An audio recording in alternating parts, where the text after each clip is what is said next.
Hello,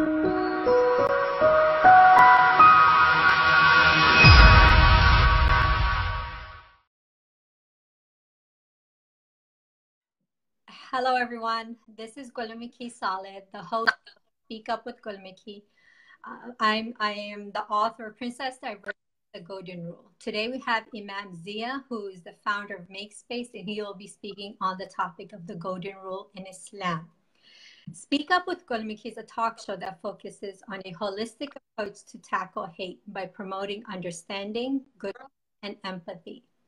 We want to empower our audience to break the cycle of hate by creating an environment where there is understanding amongst all people through the universal message of the Golden Rule, which is to treat others as one would treat oneself. So every week we have a special guest who speaks on promoting goodness in an individual and society. So like I said before, today our special guest is Imam Zia, who is the founder of MakeSpace. He has been working nonstop to promote goodness in his community. Imam Zia received his early Islamic education under the instruction of his maternal grandfather, Mula Mohammad Sabir of Kabul, Afghanistan. He later completed the memorization of the Qur'an and the study of Islamic science in Pakistan under the guidance of respectable scholars. He also obtained a degree in computer science from George Mason University in Fairfax, Virginia. Imam Zia has served the Muslim community of Washington Metropolitan area and as an imam, Khatib, teacher, community organizer, youth counselor for many years. The main focus of his work has been to revive the Islamic teaching of compassion, inclusion, and to make the message of Islam relevant and practical to the youth, young professionals, and others in the community. Imam Zia regularly lectures and delivers Friday sermons in local masjid at college campuses, participates in interfaith and outreach programs. Imam Zia helped establish MakeSpace, an inclusive, welcoming, and non-judgemental space for the youth, young generation, Muslims, converts, and other community members whose needs are typically addressed by traditional. So Imam Zia, thank you for joining us today on Speak Up with Gulmiki. Thank you for having me. You're welcome. It's such a pleasure to have such a great and honorable scholar like you join our talk. So there's so much we want to ask you, and we're excited. And of course, thank you all those who are watching. As you're watching, please do share this talk with others so they can also benefit from this talk. So Imam Zia, what other great, amazing things you have to share with us about yourself? Bismillah ar-Rahman ar-Rahim. Alhamdulillah Rabbil Alameen. Salatu wassalamu ala Rasulil Kareem Muhammad wa alihi wa sahbihi ajma'in. I'm truly honored to be here on your show, and I'm not worthy. It was a pretty lengthy bio, but really I consider myself a student of knowledge and a servant of our community, and not a good one. And so I do what I can, inshallah, for our community here in the DC area. Mm-hmm. In particular, the past 5 years through the platform of MakeSpace. But I would kind of want to shift the spotlight away from myself and onto the young generation in our community, the youth and young professionals that I see so much promise and that are doing so many great things for the community, for Islam in America, and for humanity. And so, glad to be here with you. I don't think you should sell yourself so short. I have seen you've done amazing work. Yes, it takes a collective work with the community, the young people pitching in, and you leading them. You're setting a great example as a leader. So that's what counts the most. So besides that, what motivate you to take this path on serving God and serving humanity? My motivation has been since very early, and since my childhood, as a matter of fact, uh, the, the essentials of the Deen, and what Islam teaches us in terms of serving in others, and in terms of the hadith of the Prophet, peace be upon him, in which he says that the Sayyidul Qawmi Khadimuhum, that the master of the people is their servant. And so that fulfillment through serving others and seeking the pleasure of God and nothing but the pleasure of God, and that process is what I feel an important motivator, an important factor, and in any kind of work that is supposed to be beneficial, that's supposed to be for the sake of Allah, and that's supposed to be sustainable, because a lot of ups and downs happen, especially in the work that's done at the level of community, to serve the community. At times it's tiring, at times you might feel that the work is really thankless, and that it's not really recognized or acknowledged. But if your heart and mind are in the right place, and you know why you're doing it, and it's for Allah's sake, then it's easier to continue to sustain that energy and that effort, because it's not the results that drive you, it's not the people and their acknowledgement and validation that motivate you. It's the vision, and it's the one for whose sake you're doing the work that really keeps you motivated. So the external factors, then of course we're human beings, they play a role, but ultimately that I would say is the biggest motivator to keep at it and to continue the good work, because of the one for whose sake you're doing the work. Wow, you said that very beautiful. You know, it's a struggle keeping your intentions pure and do for the pleasure of God. But it's a work you have to do. You can't give up. But you also have to work with your inner self and try to rethink why you're doing it, and always clear up your intention, making sure they're pure. So now today's topic is about the golden rule in Islam. So those who are tuning in, we have Imam Zia with us, and he's speaking about the golden rule in Islam. If you're really enjoying the show, share with your friends and family in groups so they could also benefit from it. So Imam Zia, now, what is the golden rule? The golden rule, as the viewers probably know very well, is something that all faiths have in common. It is an important component of fellowship, and an important component of worship itself as well, because if you look specifically at the golden rule from the perspective of Islam, what we're taught is that you are not a believer until and unless you like for your brother and sister what you like, and what you like for yourself. And so that connection between Iman and the golden rule is very important, because at times it could be misunderstood in a way where people might think that your relationship with Allah subhanahu wa ta'ala, with God Almighty, is something that's separated and that's on its own, and it has no connection with your relations with your fellow human beings. Whereas Islam ties those two things very tightly, and tells us that there is actually no separation, and that in order for your iman to actually mean something, for it to be completed, for it to be worthy of being called iman, you have to like for your brother what you like for yourself. And that encompasses all حقوق العباد, all rights of our fellow human beings.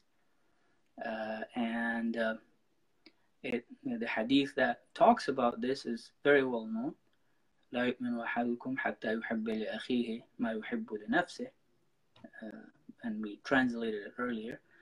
But one area in which a lot of Muslims continue to misunderstand this hadith is that they think that liking for your brother what you like for yourself, because the word brother is mentioned, it's probably about you and your fellow Muslims.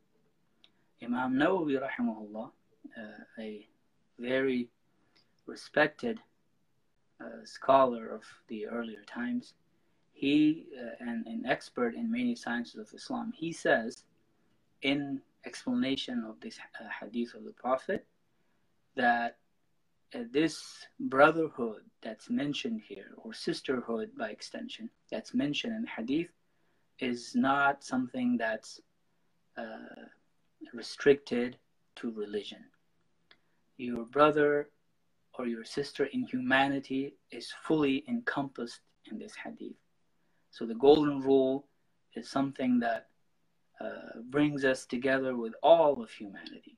And Islam emphasizes the golden rule and connects us with our fellow human beings, no matter what paths they have chosen for themselves, no matter what belief systems they have, no matter how much we disagree with them in terms of what they believe in or what they don't believe in at all. They are still our brothers and our sisters in humanity. And that's what exactly this hadith, the golden rule, refers to. Wow, amazing. You know, that's something I use for my book, Princess Diversity and the Golden Rule. I made Princess Diversity, the character in my book, neutral and religious, because I wanted everyone to feel that she's part of their faith. And the golden rule is something we all have in common with other faiths. So I believe that this brings us together as humans and work on the similarity of the golden rule. So that was my motivation. And what you said was, you know, amazing, how Muslims and non-Muslims, we need to work together. And this golden rule is something that we have that will bring us together. Sure. So how critical do you believe it is to apply the golden rule during our times right now?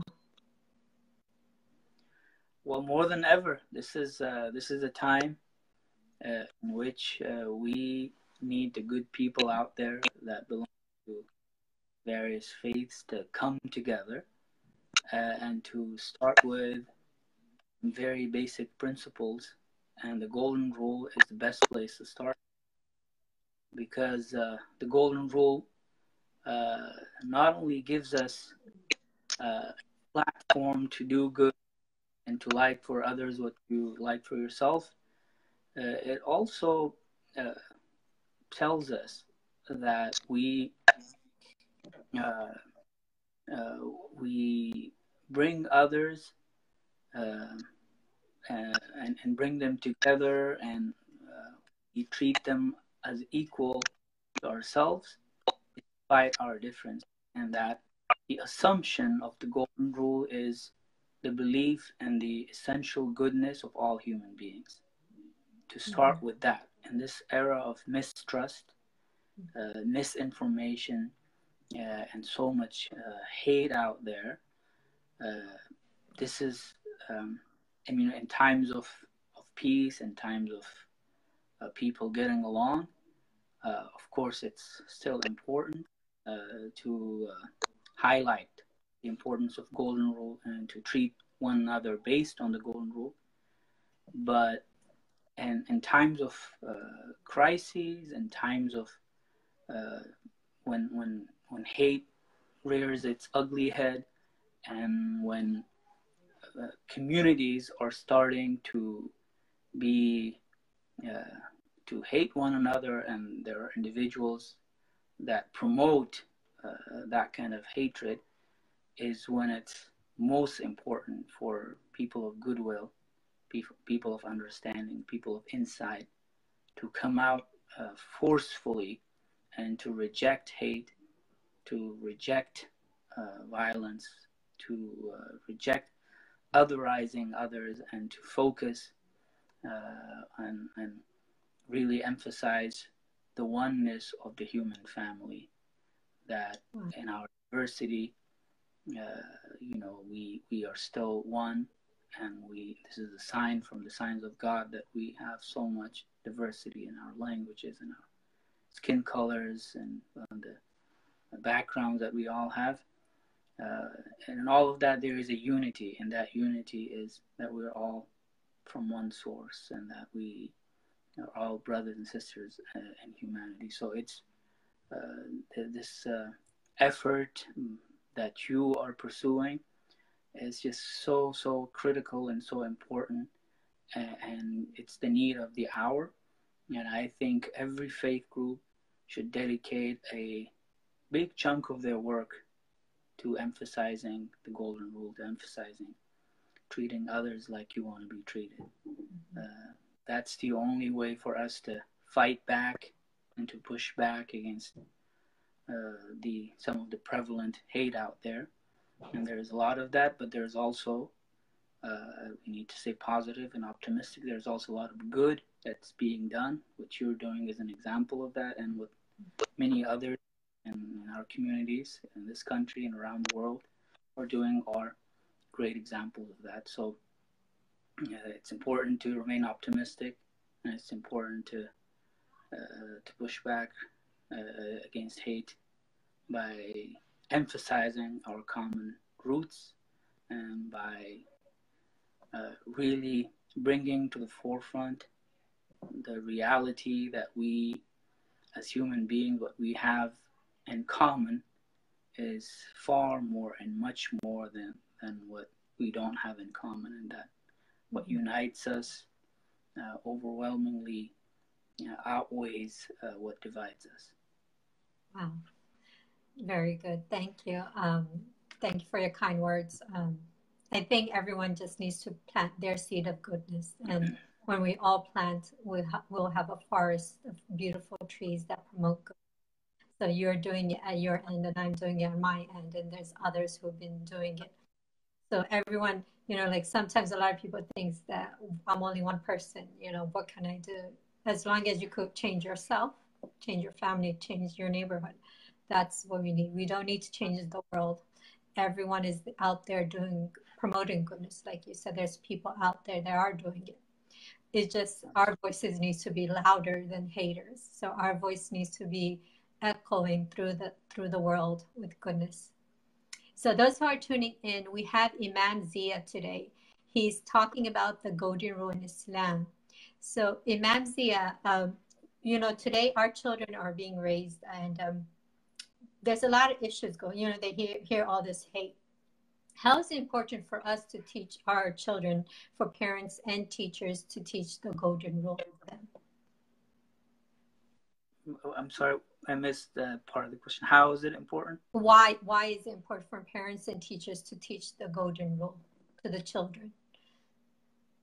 Well, again, as I said, these times are very interesting times, to say the least, and we have all of these divisions out there, and a lot of different people that don't have the best interests of humanity in mind. They're doing what they're doing to divide people and to sow the seeds of hatred. And so as a general rule, it's important to instill in our children the ideals of golden rule. An important component of a child's character building should be golden rule, for them to navigate the difficulties and challenges you will as a child, growing up, going through school, dealing with different people, with children and youth from different backgrounds.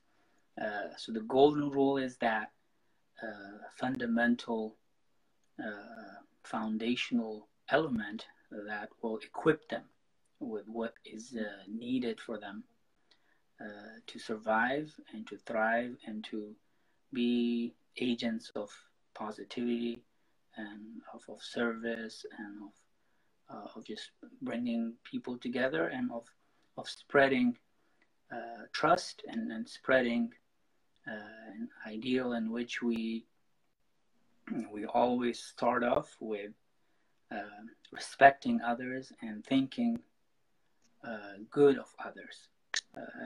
And when you start with trust and when you start with valuing others and you acknowledge their dignity and their rights, and then you acknowledge their needs, that's reciprocated. It's easy for that to be the beginning of that ripple effect, and each one of us can, as our children are growing up, when we teach them these values, and in particular the golden rule, what we're doing is that we are throwing that first stone that causes the ripple effect, and that will, inshallah, continue to spread. And so what we teach our children is what they will take out to the world with them. And when they come into contact with people, whether it's in their school, whether it's in their neighborhoods, or wherever it may be, whether online, those values that we teach them, that we instill in them, they make a big difference. And they could be, again, if each parent focuses on that, can you imagine how much good and how much positivity that can spread around the world? And that's sort of, it highlights the importance of each one of us kind of focusing a lot on our area and sphere of influence. You see a lot of people being overly concerned about their sphere of concern, meaning they're worried about issues at the level of a nation, at the level of the community, even at the level of the world, worried about all the injustices of the world, about all the wars, all the oppression, etc., which is not misguided at all. That's important for us to have that concern. But for that to continue to consume us, and for us to sit down there and do nothing, and just allow that to consume us with grief and sadness, without us actually thinking, hey, here is what I'm concerned about, but here's where I have actual influence, which is my community, which is my family, which is my children, as parents, speaking as a parent. This is where I can have the most influence. This is where I can actually implement and execute the change that I want to see in the world. And so if enough people focus on our areas of or our spheres of influence, we can be agents of positive change. We could create that ripple effect that will ultimately, inshallah, drown out the voices of hate and the voices of division. And that's just so important for us to get up and to do that, inshallah. Mm-hmm. Drowning the voices of hate. Wow, amazing. So those who are tuning in, we have Imam Zia, who is the founder of MakeSpace. He's talking on the topic of the golden rule in Islam. As we're continuing our questions, the guests who are watching, your questions will be answered at the end. So I'm almost halfway done through my questions, then we could take your questions. And thank you everyone for tuning in. So Imam Zia, one thing is teaching the golden rule, which, a lot of people, we do have knowledge of how to be good. But the other thing is, how do we apply it? Especially, how do we create that environment for children on how they can apply the golden rule? Well, again, the general principles and the importance of the golden rule I think we discussed some detail. Creating the environment, I guess it takes, it probably will take a different form depending on the environment, depending on the community, depending on the type of people that we're dealing with, depending on, you know, how much, you know, the diversity of the community, the concern about these things not really being important in certain communities. So you just look at the environment and you kind of assess the needs of the environment, and you then decide to create some sort of a program. You're doing it online, others are doing it at the local level, at the school level. But it doesn't matter what form it takes. It's important that this is something that, again, is part and parcel of every community's work. And I think one particular area that I find to be of concern, and I think that's very important, is that people of faith belonging to different religious traditions, it's important for them to fight against those, and I don't mean fight physically or fight in a nasty manner, of course, with wisdom and with kindness, to push back against those within their own faith traditions and religious traditions that believe in the idea of monopoly over the truth, that believe in the idea of our faith group is superior to others. The Qur'an comes out very strongly against that and says that people claim to be better than others. And the Qur'an clearly says, Inna akramakum indallahi atqakum, that the best of you in God's eye are the ones who are the most conscious of Him. And so it's not belonging to a certain faith tradition that makes us superior to others. And this is something that we need to balance with actually believing in our faith traditions. Because again, we're Muslims because we, as Muslims, alhamdulillah, we know, we have convictions of the truth of Islam, and that's why we're Muslims. But that needs to be balanced with doing away with any notions of superiority. We have found our truth. This is our truth, and this is something that we believe will lead us to Allah subhanahu wa ta'ala. But we suspend judgment about others. And the Islamic tradition has something to say about this, and there are a few opinions on this matter. But even in the classical scholars of Islam, they have clearly said, many of them have voiced their opinions about us suspending our judgment about others and what will happen to others, and what it is actually, what's appropriate is to leave their affair to God Almighty, and what happens to people in the hereafter is between them and God Almighty, and that our concern should be to respect them and honor them and ennoble them, as the Qur'an says that وَلَقَدْ كَرَّمْنَا بَنِي آدَمَ, we have ennobled and honored all children of Adam. And so for us as people of faith to do away with this notion that we have monopoly over truth. Only God has monopoly over the truth. Allah subhanahu wa ta'ala is the one who knows the truth and to whom belongs all the truth. We are just pursuers and seekers of truth, and we should never be allow ourselves to be arrogant and to think that we are superior and we're better than others because we belong to a certain faith group, and rather to leave that kind of a majestic status to God Almighty. He alone has the truth and has monopoly over the truth. we are seekers of truth, and if we are convinced one way or another, that doesn't obligate others to follow us.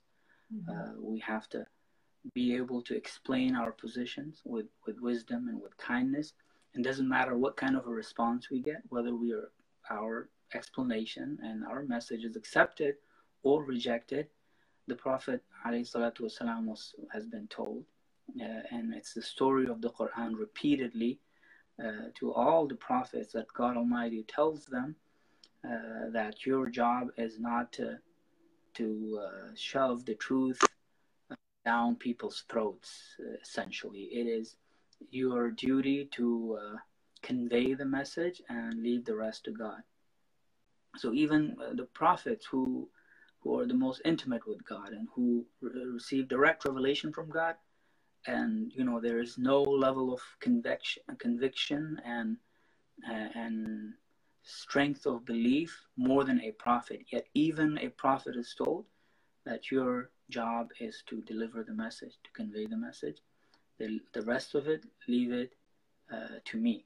And so that's very important for us in order to create that environment of equality, that environment that's pluralistic, that environment in which everyone is respected. It's important that we don't claim that we have monopoly over the truth, and we do away with this notion of faith supremacy. We talk about supremacy of different racial groups, races and ethnic groups, claiming that they are superior to others.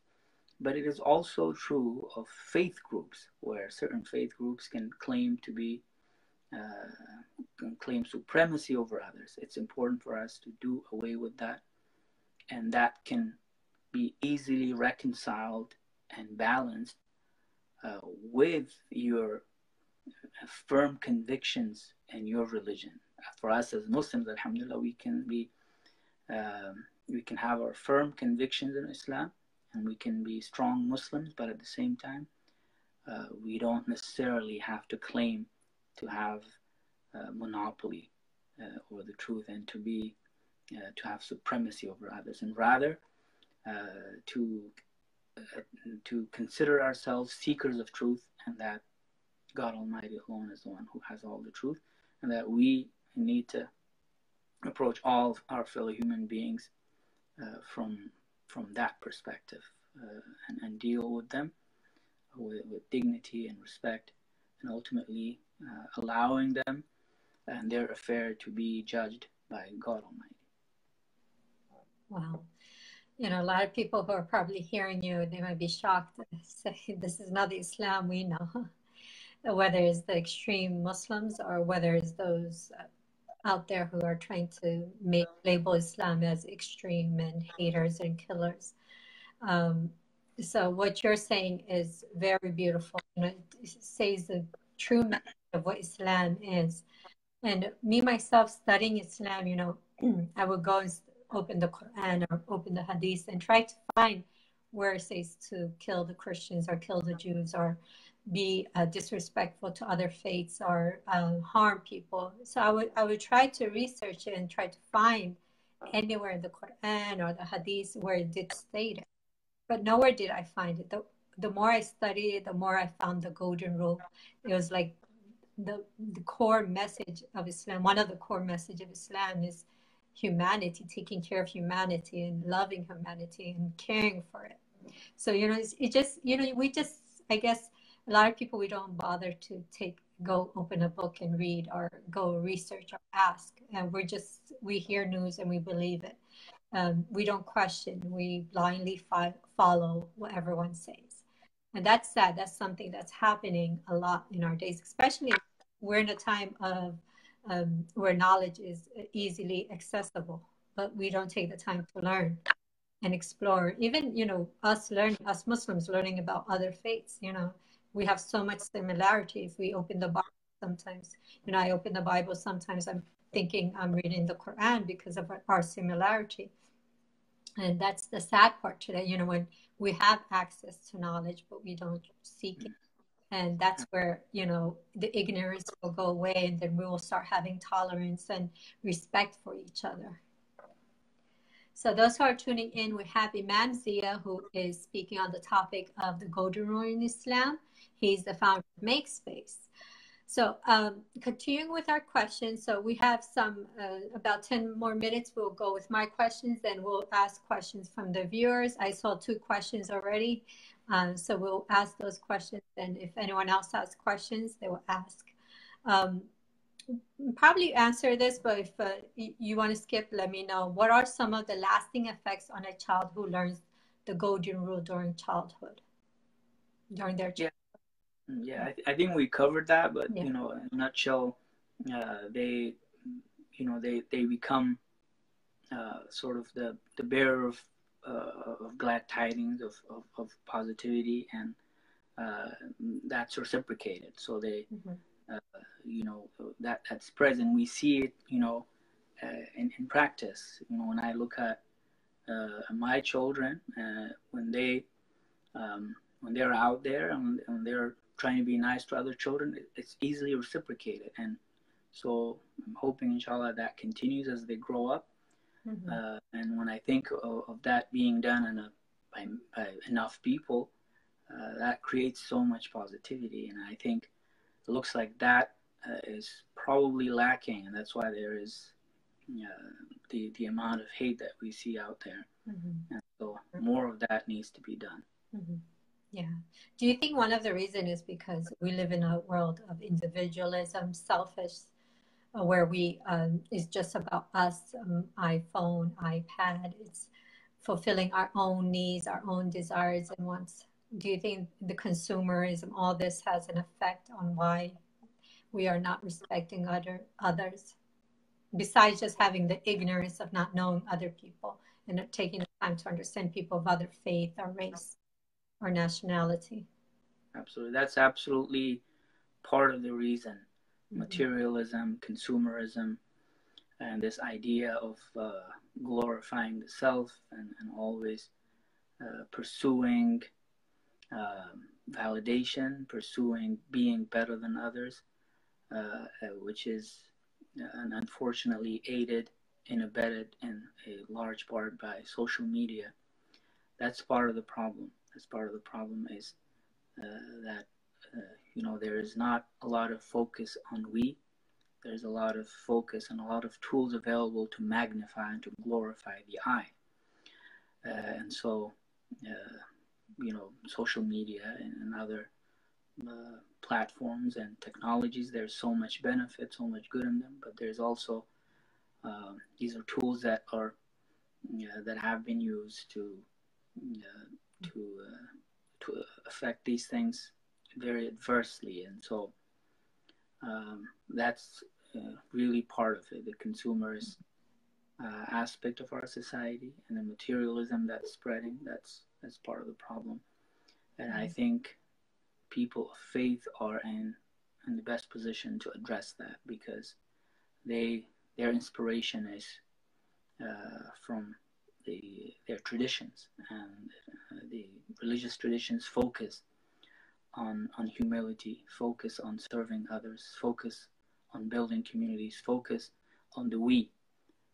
And so religion in general has a big part to play. And I think there is nothing more effective and nothing better than different religions joining hands together and building a platform that will bring the golden rule to the forefront, and that will allow communities to live based on the golden rule, and you know, spread humility, spread the ideas and notions of service, and being at the service of others, and the notion that Sayyid al-Qawmi Khadimuhum, that the master of the people is their servant. And I think that's one area that I see that I don't see much drive in many of our youth to serve, especially to serve selflessly and to serve in a capacity where they're not seen. People easily get engaged and involved in visible roles, but it's behind the scenes, difficult, challenging work that's really rewarding, that builds people, that builds communities. I see that there is more work that needs to be done in the Muslim community for sure, to encourage young people to be more involved in service and giving back selflessly without the need to be seen and to be recognized all the time. Mm-hmm. Yeah, I think from my perspective, that's kind of due to us pushing leadership skills a lot. I see it everywhere that we're always like, be leaders, be leaders. Even me working with those people I work, I see we have a leader, but not a lot of great followers. Yes, we do not follow blindly, but when we have a leader, we have to respect them and follow and comply to their orders. And I don't see much of that.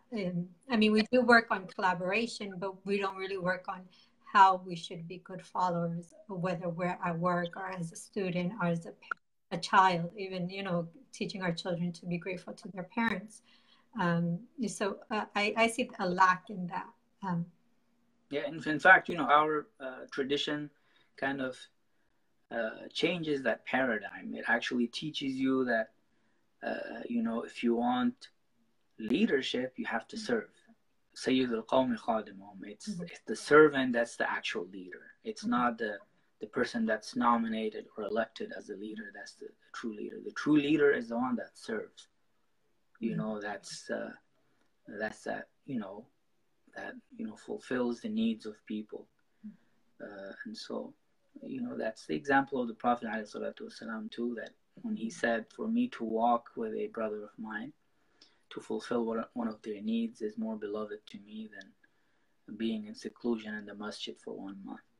And so the Prophet was a servant of his community, and he told us that for him to serve his community is more beloved to him than seclusion, where he is in seclusion with Allah subhanahu wa ta'ala, in the masjid, worshipping and experiencing the heights of spirituality and connection to God. He prefers serving someone and fulfilling someone's needs over that, and that tells you something about what the Prophet taught us about leadership. So there's nothing wrong with wanting to be leaders, but I think what's important is that we switch the definition or the paradigm of leadership, where leadership is not about comfort or recognition or limelight, but rather it is about being at the service of others and not seeking validation, not seeking recognition, not seeking visibility, but rather trying to hide from that and staying away from that. And so if we understand leadership properly, there's nothing wrong with seeking it in that manner, because then the more leaders you have, the more servants of humanity you have. Okay, thank you. So we will try to finish off the questions because time is getting short on us. Is there any, if you want to skip this question, we could skip it and go to the next question. Do you have any story that you could share with us, whether it's in your life experience or someone you knew or through history that had applied the golden rule? They have seen the benefits, the fruits of it in their life. Well, there are so many stories, and nothing. Well, one story that does come to mind is, I remember there was an interfaith event that I participated in just a month or two before the 2016 presidential elections. So I was on a panel with a Catholic priest and a Jewish rabbi, and I was representing the Muslim community. And so we were addressing sort of the things that are of concern to our three faith traditions in our communities. In particular, the notions of social justice and of acceptance. And the golden rule sort of was one thing that did come up a lot in those discussions. And what was interesting was that there was a small group of people that was in attendance that was just there to smear Islam, and they were just there to target Islam. And I was the representative, so they constantly targeted me, and they would when I would quote something about peace and about humanity and about justice and things of that nature, they would shout out a twisted understanding of a verse or something like that from the crowd. And so they were very disruptive throughout, but despite all of that, the event went very well. But at the end, some of these guys came up to the stage, and they started basically saying some very mean things to me, about how we are here to take over this country, and that we are the fifth column, and that we are not to be trusted, and that this is taqiyya, etc., etc. So they just had all this misinformation, that they were, judging Islam and judging me based on that. And so before I could respond to them, I saw that these two beautiful people of God that were there on the stage with me, the Jewish religious leader and the Catholic religious leader, they stood up for me, and they defended me against people that were, some of those people were Jewish and some of them were Christians. Yet they stood up in my defense, supporting me and protecting me against their abuse, even though they belong to their own faith tradition. And so that I saw was just a beautiful, beautiful example of the golden rule, of the importance of understanding that we don't have monopoly over the truth, and that we are all the same at the end of the day, that we all come from the same roots, and we all share so much in common.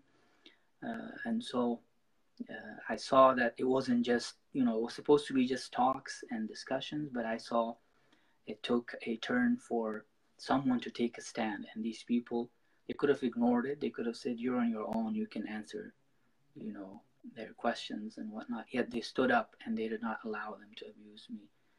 And they responded to their accusations. They responded on my behalf to their accusations that Muslims are terrible, or that they're here to take over this country, etc. And I thought that was just such a beautiful experience for me, that I saw an implementation or this golden rule being brought to life right there in that beautiful Catholic church. Yeah. What a beautiful story. It had an ugly beginning, but a beautiful ending. And I see a lot of non-Muslims who are always there standing up for us. So, I don't believe in painting everyone with the same brush. There are diverse people who cares and respect people of other faith, especially when the Muslim ban was happening. You see all these protests. Majority of them were non-Muslims. When 9/11 happened, a lot of people, not just me, other friends and family told me that their non-Muslim friends were always contacting them to make sure they're okay. So there's a lot of beautiful people out there. We just, what I feel for those people who don't take time to learn, I feel sorry for them, because they're being brainwashed by hate, and they just need to take the time to get to know a Muslim and try to have an open discussion and trying to take the time to understand. And I know a lot of Muslims, we open our doors to them, we open our homes to them, we open the masjid, we have open house where we welcome these people to come and talk with us and have a discussion, and let's see where you think we're wrong and where we could talk about what we could improve in our culture and our society. So I just hope people open up their hearts and minds to collaborate and work together instead of having hate for each other. So now, I would like to add just a small little point, if I may, that while it's important that we as Muslims look at the positive and look at all the good people out there that are doing good work. It's also important for us to do some self-reflection and self-accountability. Yeah. And in terms of our own community, number one, there's also a lot of that supremacist worldview that we have amongst us, that Muslims thinking that they are the true inheritors of this world and they should rule the world. There's a lot of that amongst us, that faith supremacy that I was talking about. Mm-hmm. And that's dangerous. That's very dangerous. We have that, and that's not something that Islam teaches. Mm-hmm. And the second thing that's important is, while we pursue justice and we expect to be treated with dignity and with tolerance and with beauty by others, it's important that when we expect kind of an interfaith level, at the interfaith level, we want acceptance and we want being treated with dignity and with equality. It's important for us also to apply that intra-faith within our own faith. There are different groups, whether it's ethnic groups or in terms of different sects and schools of thought. We have a lot of disagreements, obviously. Shia Sunni disagreements. Within the Sunni tradition, there are a lot of disagreements. It's important that we give each other that dignity and that respect, that we call others out on. When we call out others for hate and for prejudice and for racism and things of that nature, yet we in our own communities, if we mistreat our women, if we treat them as second-class citizens, if we as Sunnis consider Shias to be inferior and, at times not even Muslims, there are Muslims that do that, and other groups within our community, we lose that moral high ground. We simply do not have the moral standing then to call out people when they call Muslims names, because we're doing it to our own people within our own communities.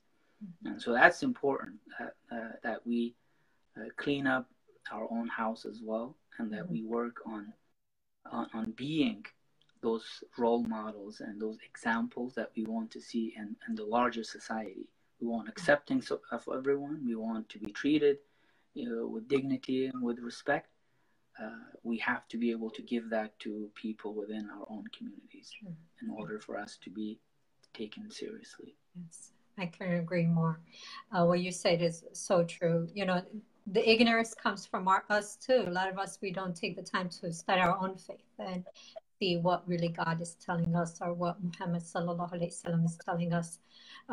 Even me, myself, I grew up with culture Islam, and till time I didn't study until my early 20s, when I start opening the books and reading Qur'an and listening to lectures and discussing different points of my faith.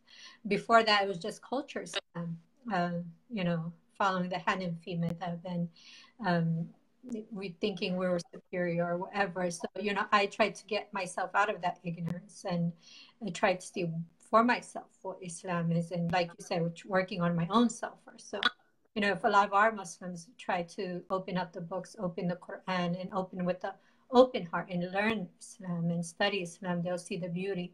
And the racism, that's one of the reasons why I want to promote goodness and understanding, because a lot of our people does have racism and prejudice, and I hear it all the time, and it makes me sick. I say, why, when our faith was brought by promoting justice and love and understanding, why are we having so much hate towards others, or we have a racist mindset against other people?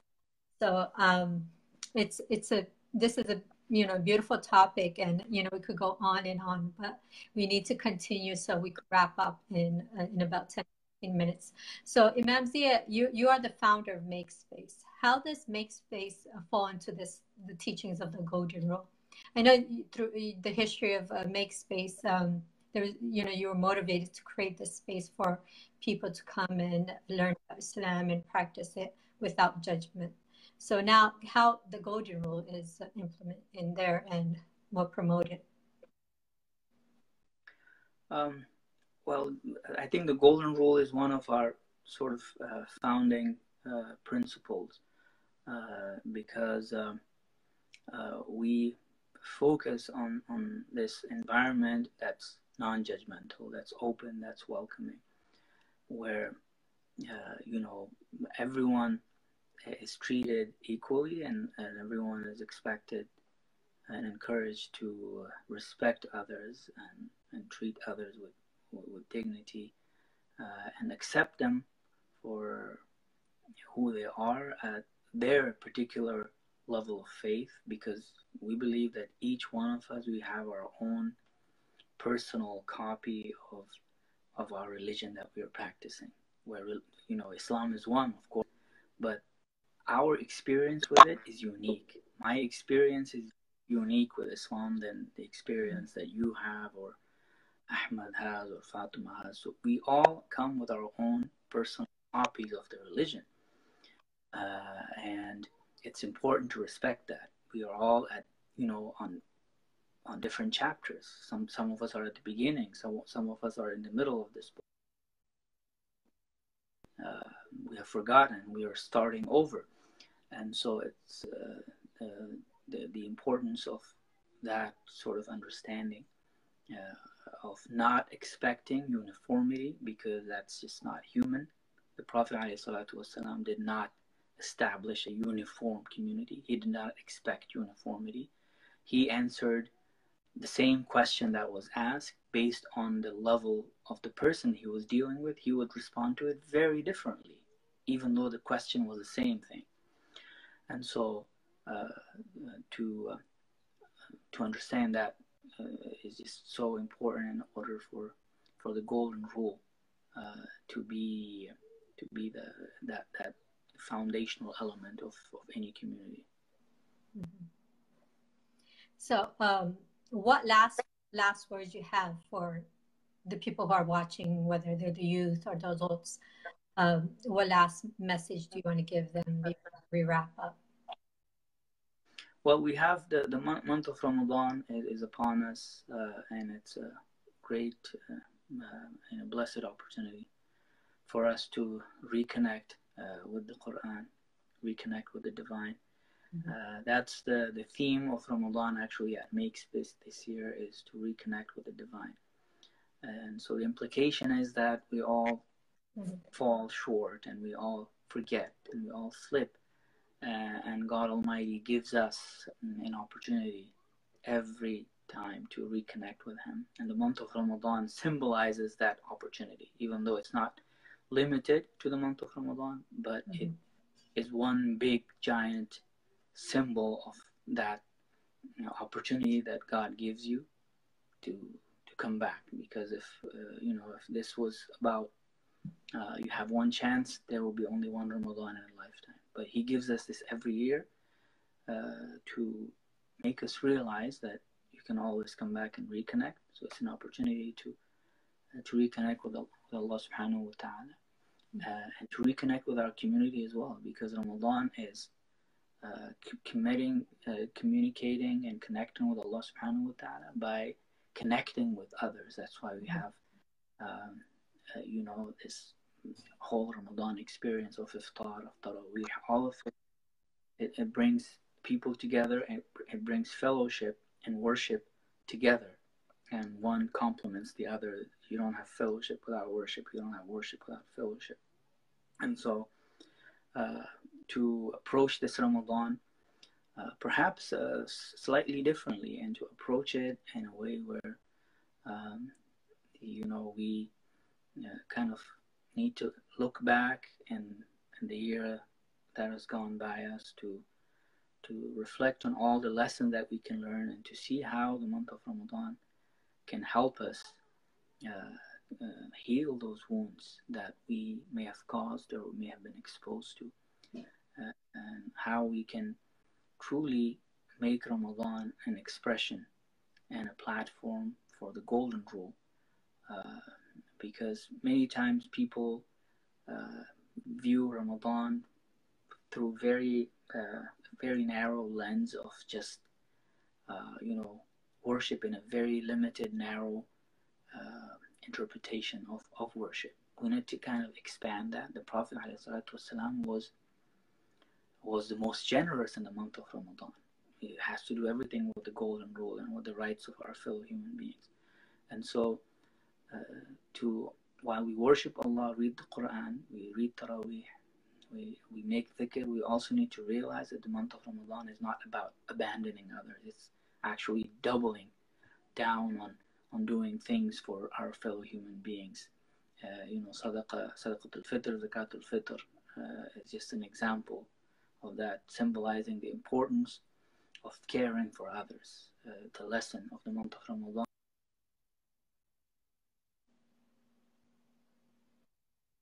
a month of about empathy, to build that empathy for others, so interconnected with values taught by Golden Rule. So hopefully we can benefit from the month of Ramadan in that manner. Beautiful. So before we leave, what other plans you have for MakeSpace or for yourself, and where can the audience reach you, or if they want to come and visit MakeSpace, where can they connect with you? Well, MakeSpace is for a long time we didn't have our own space. We were pretty virtual and going from place to place, which was itself a beautiful experience because we're not a masjid, and so an important part of our identity is that we are available online.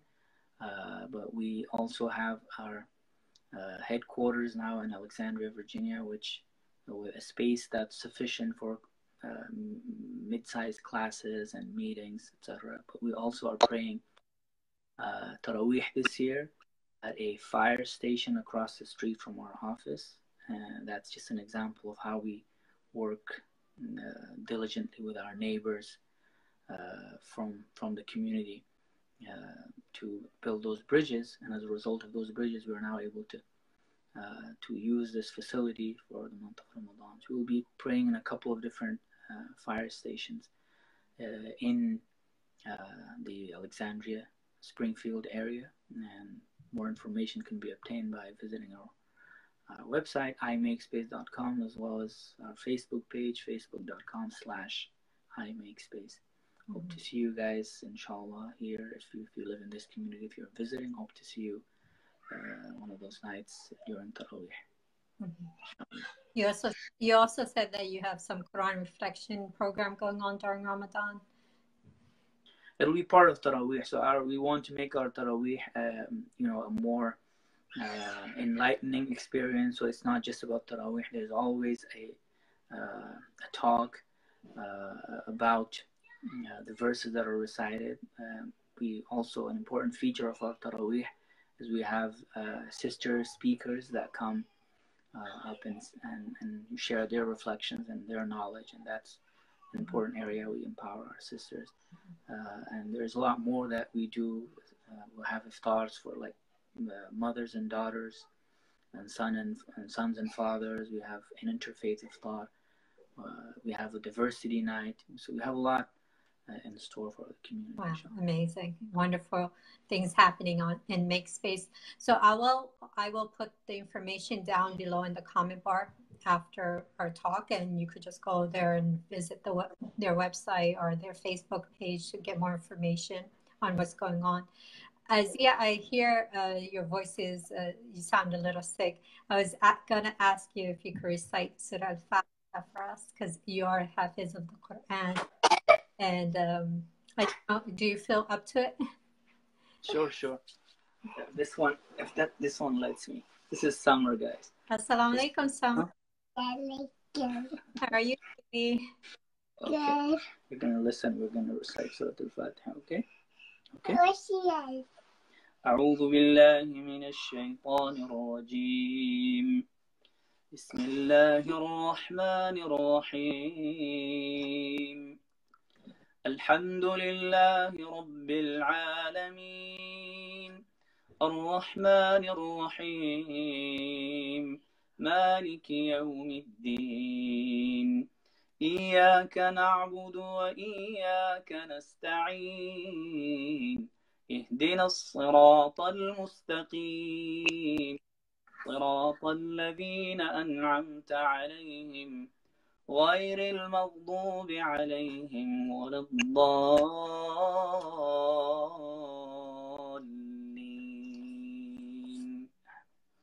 بسم الله الرحمن الرحيم والعصر إن الإنسان لفي خسر إلا الذين آمنوا وعملوا الصالحات وتواصوا بالحق وتواصوا بالصبر.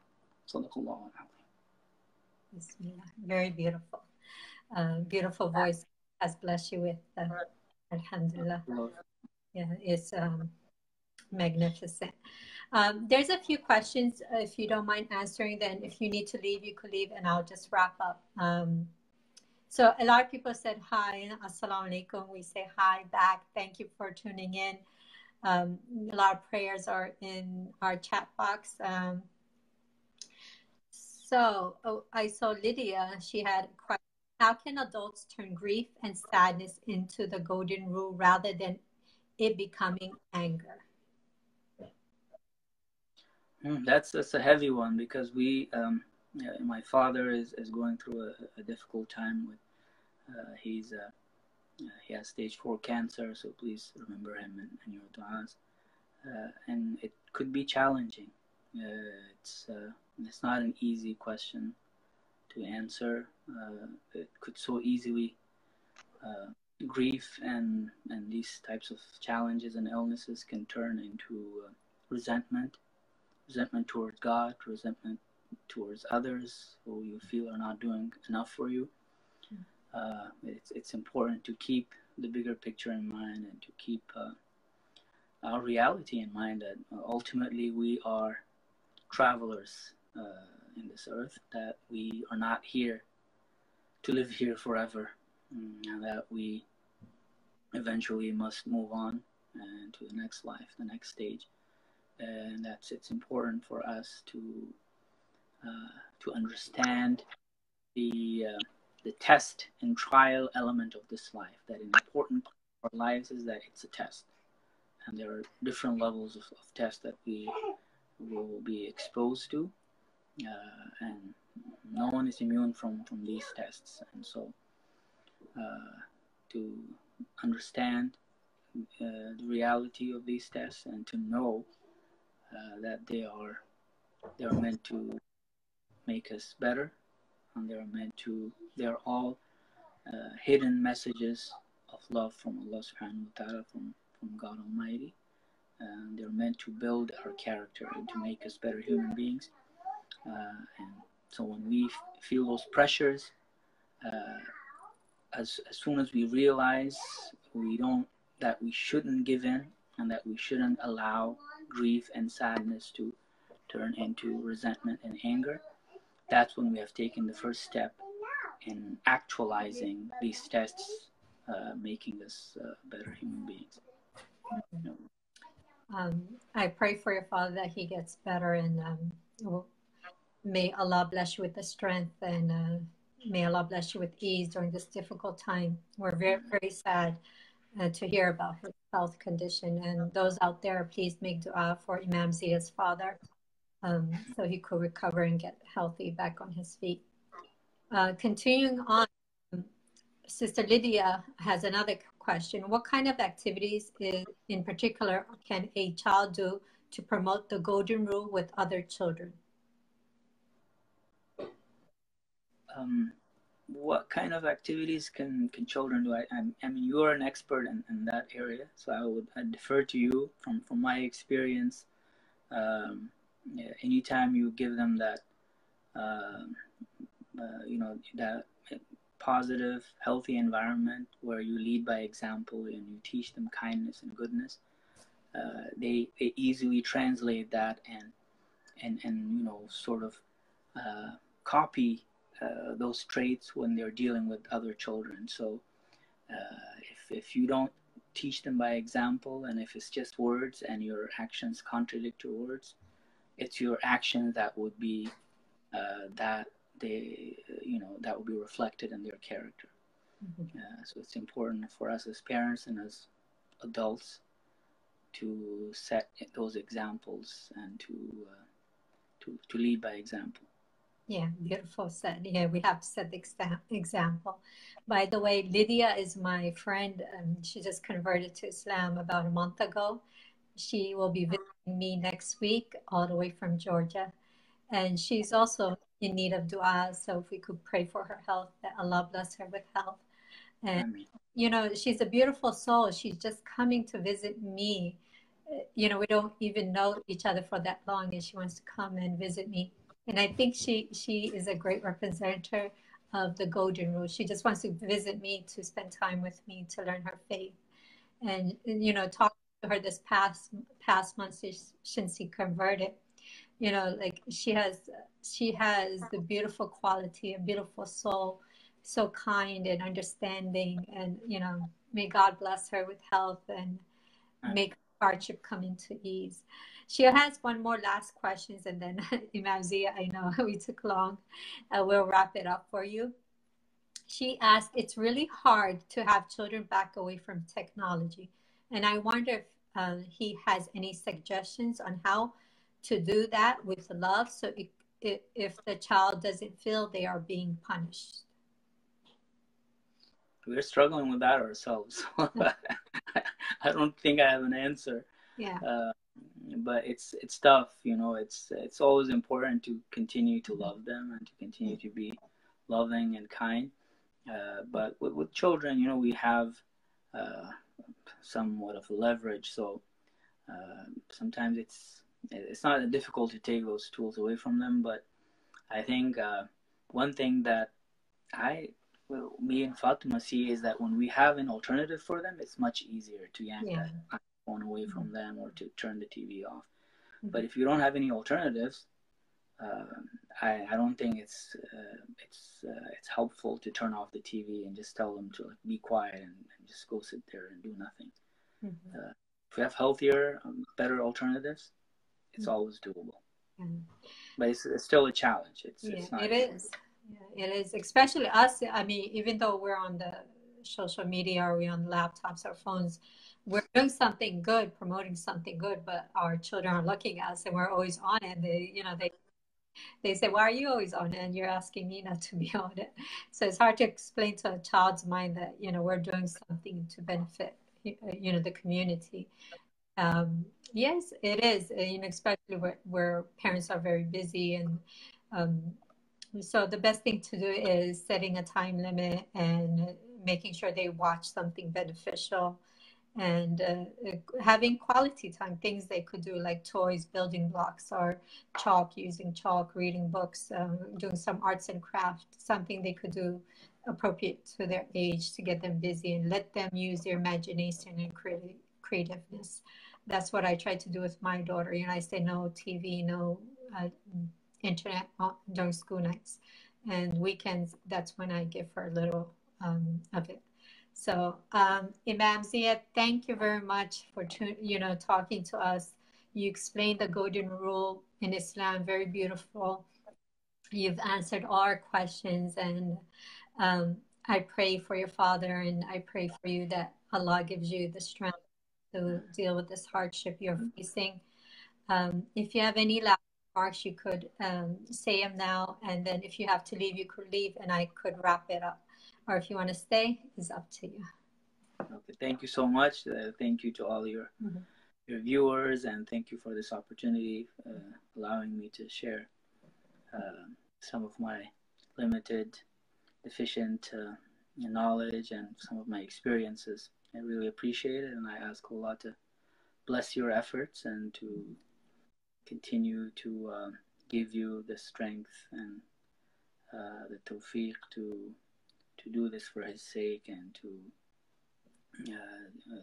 make this a source of khair and goodness for everyone being touched by it, inshallah. Jazakallah khair. Thank you. Wa alaikum. Wa alaikum assalam. So, Assalamu alaikum viewers. Hello viewers. The month of Ramadan will be starting next week, which will be a great time to put the golden rule into practice. A time for sharing, a time for caring, a time to invite those who are not Muslims and teach them what your beautiful faith has. A time to show the world that, you know, Islam is about compassion and understanding and working for humanity. That's one of the main motives of Islam. So I really thank everyone who's been tuning into all my shows. This was the 10th show I've done so far in my pilot program. I started in the beginning of March, and I had 10 great speakers who came and spoke about different ways for us to help improve the society, both at the individual level and as a community. So I really appreciate them coming on, and I appreciate all my audience. So this was a pilot program I conducted. I'm thinking about, well, I'll be stopping for the month of Ramadan. I'm thinking about restarting in late summer or early fall. I will share the information once it's more planned out and let you guys know. And of course, you can always watch it, come back and watch my shows. I do edit all my videos. So far I've edited 4 of them, and I put it on my YouTube channel, which is Gulmiki Saleh. You could subscribe to that channel and watch all the edit versions of these Facebook Lives I've been doing. And I'll also upload them on my Facebook pages. So everyone, thank you for watching. May God bless you, and may you all have a blessed Ramadan, those who are the Muslim faith, and those who are not, have a good summer. Enjoy yourself and take care of yourself. So thank you. Assalamu alaikum. Take care. Bye.